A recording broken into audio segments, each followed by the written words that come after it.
গরু কুরবানি হাটে এসেছি। মুরগি গরু এগুলো মাংস নিয়ে যাচ্ছে, জবাই করতে হবে। তাই আমরাও ফুপুর বাড়ি যাব, কিন্তু যাওয়ার সময় নাই। দেখেন আপনার গরুগুলো দেখেন, ফুপুর বাড়ির কাছে হাট লাগিয়েছে। এটা আগে মাঠ ছিল, তাই জন্য এখন হাট লাগিয়েছে।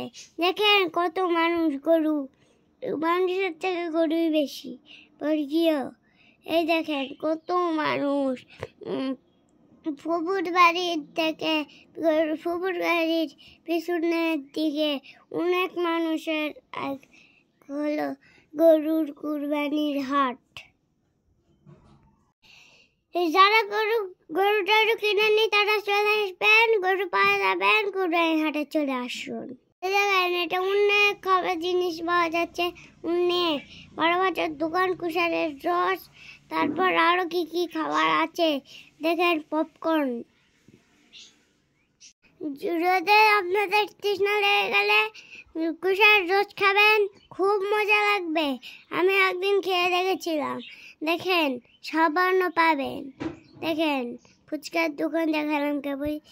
দেখেন কি বড় ষাঁড় গরু।